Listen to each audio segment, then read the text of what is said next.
Thank you so much, Jay Wadley, for taking time to do this today. I'm kind Thanks of for having me. fascinated by you doing the score for Hard Eyes because, like, as much as your career has been like a bunch of different things, I feel like a Josh Ruben picture who is kind of known for, very horror comedy stuff, is a bit of a switch for you. Is that kind of the case?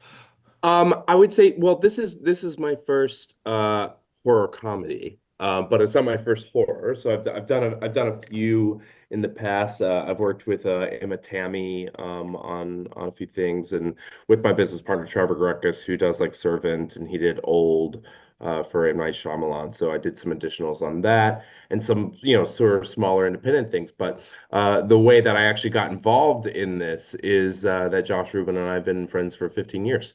Oh, So, he and I met on set on a project that we were working on, like a video kind of project for Allison Williams before she was on Girls back in, like 2010, 2011 or something like that. I can't remember exactly when, but and so I was brought on to do some music for that little music video project, and he was producing. So we became good friends, and I started working on some of the college humor sketches and doing parodies and all those things. So that was like one of the things I was doing early in my career when I got to New York.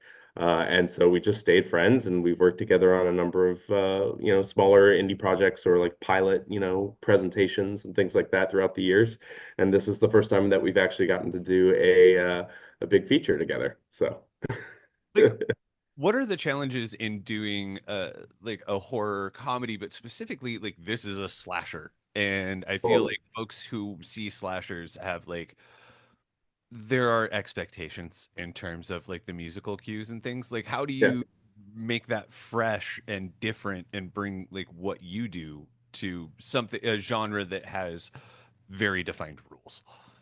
Yeah, well, I mean, I think I went back and did a lot of research. My background is concert, like classical music, and I did a lot of experimental stuff and thing. I was influenced by a lot of the composers from the classical world that influenced a lot of those slasher scores.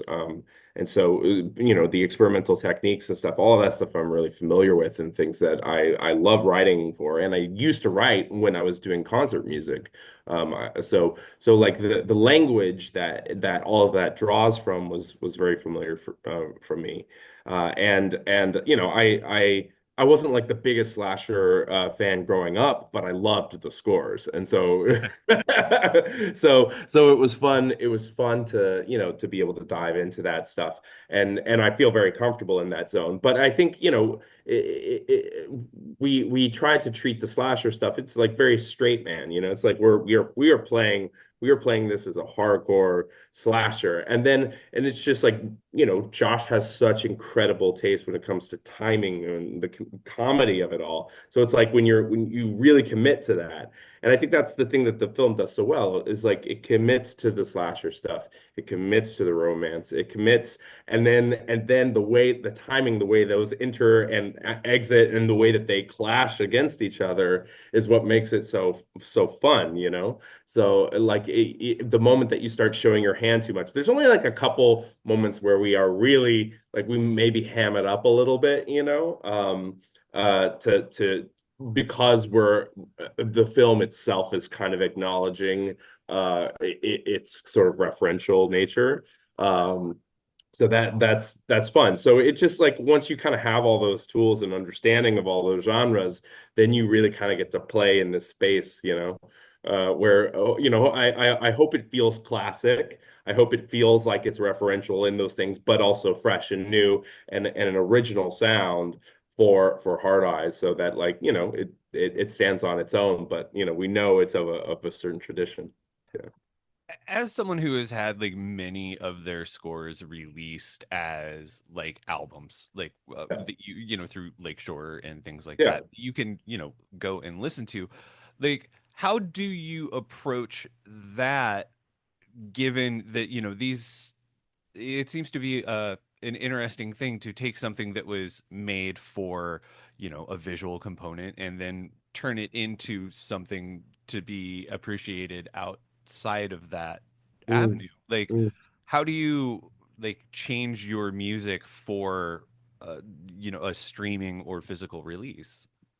Really, mostly most of the scores that I've released are, the music as it is represented on the album is as I wrote it for the film. So it's not substantially changed. Maybe there's like sometimes we'll edit some things together to make, a track that was 45 seconds. We'll take a 45-second track and a minute or track and put it together to make a minute and 45-second track. So it's not just like these super short cues. You can do that sometimes, but usually there's not a lot of time or budget to go and extend anything. And if there's time during the production to write a suite for the end credits, that's always nice to do. But for the most part, it's kind of as it was represented in the film, or at least as I wrote it for the film. And the way that that actually represents later is different, just because especially like with Hard Eyes. There was a lot of editing that happened in the final, mix. So things kind of just are pulled out earlier or whatever. So, but for the most part, it's gonna, and we will be releasing it. It is represented as I wrote it. So it's kind of cool. Yeah. So you can kind of hear it as I was thinking through it. What's sort of the fun thing for you about being able to work in so many different like milieus? Like give like I mean like your score for Adam is very much like sort of lo-fi bedroom indie pop. Yeah. Then you've got this, which is like romance and everything, and then there's I'm thinking of ending things, which is very like leans into the experimental nature of a Charlie Kaufman film Yeah. based on a very odd book. Like, Yeah. what's the like how do you balance all of that? Like how do you find the voice musically that you're going to work in for a particular film?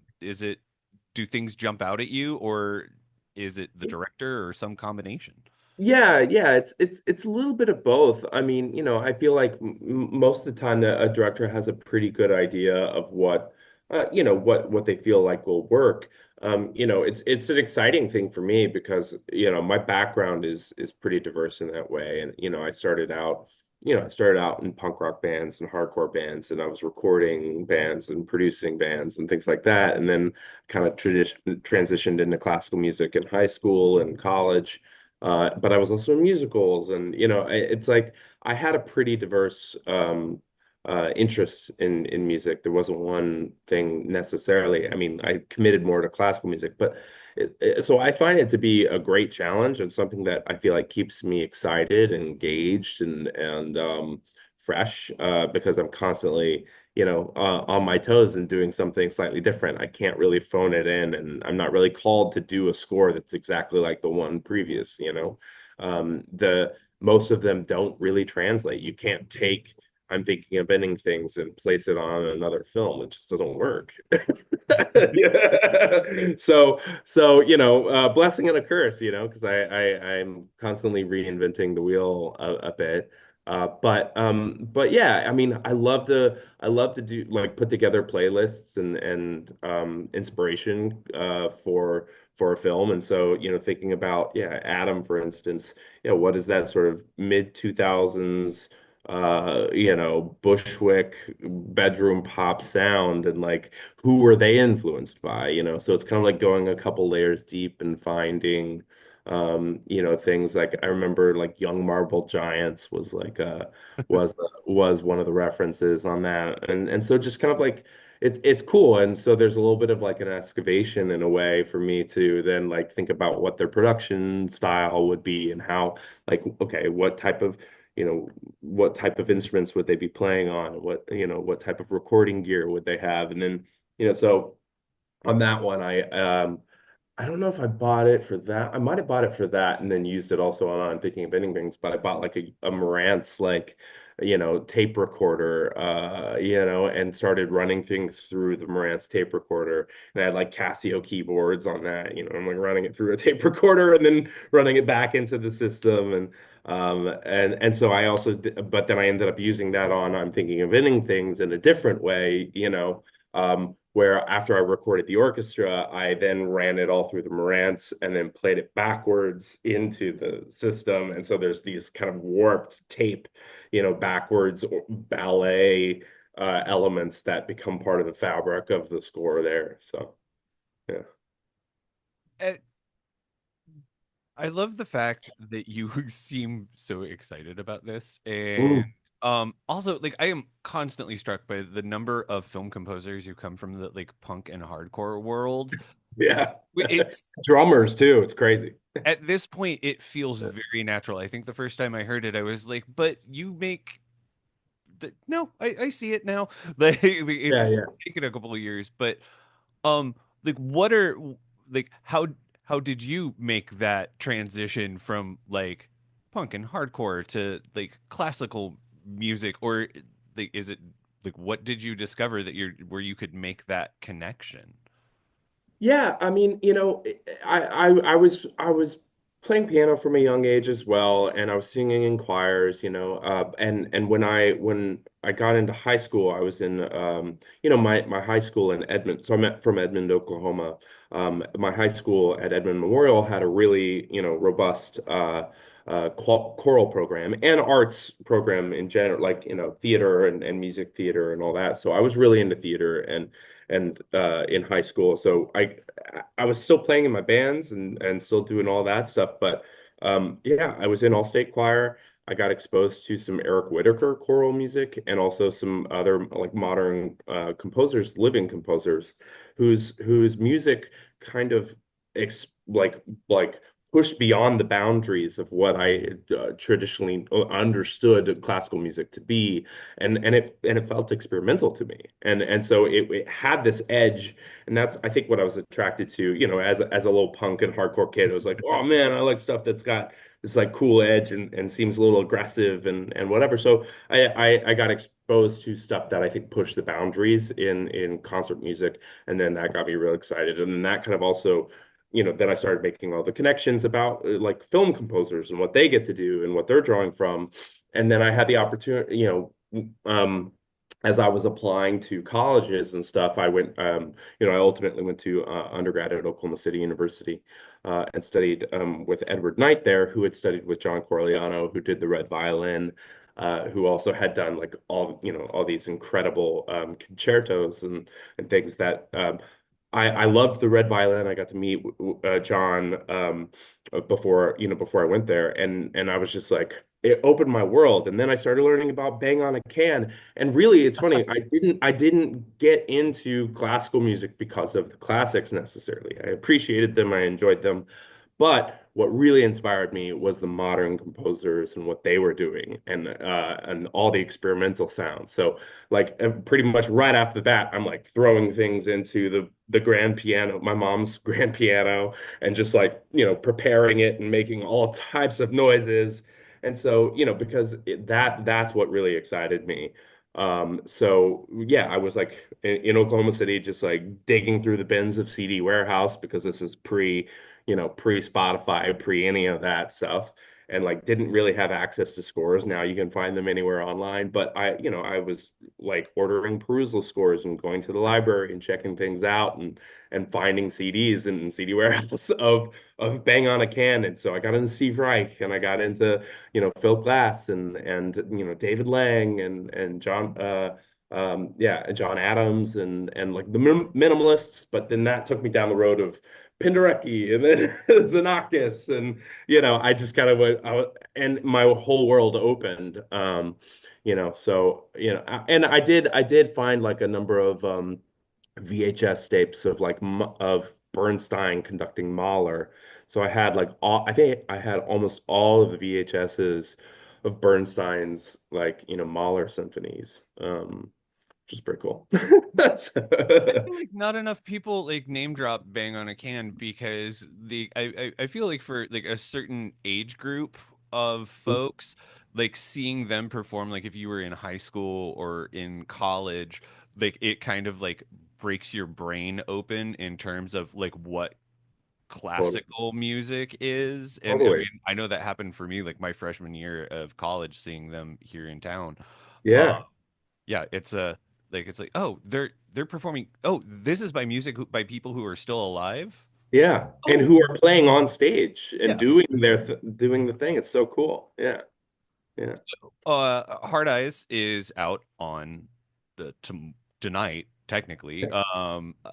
What other projects do you have in the works that you can talk about? Yeah, man, last year was a whirlwind for me. I did a bit too much, but I still have like a number of things coming out this year. So after this, I'll have uh, and this may not be in the correct order, but The Wedding Banquet, which just premiered at Sundance, which is the remake of the Ang Lee movie from 1993, directed by Andrew Ahn, who I've worked with, this is my third film with him. So I did Driveways previously Fire Island, and then this one. So it stars Bowen Yang, Lily Gladstone, and Kelly Marie Tran. Um, and then I've got a film called The Friend that premiered at Toronto. That's Bill Murray and Naomi Watts and a giant dog. It's a lovely little drama. And then yeah, dramedy kind of thing. And then I did a film adaptation of a play with David Mamet. So he's got a new play that came out a few years ago that they made into a movie. So I worked on that as well. So not sure exactly when that's coming out, but and then hopefully season 3 of Tell Me Lies, which is a series I do on Hulu. That's more of a guitar driven, kind of steamy college drama kind of situation, toxic drama. And in that, like, I got to do some fun covers. I did like a cover of Crazy and a cover of what was the other one? Oh, Mr. Brightside. Nice. Yeah, I did that last year, which was so fun. So kind of on the opposite end of the spectrum from this as well. A generational anthem. Oh yes. Um, Jay Wadley, thank you so much for taking time to talk to me this morning. This has been really great. I can't wait for everybody to get to see Hard Eyes and hear your score. Thank you so much for having me. Appreciate it.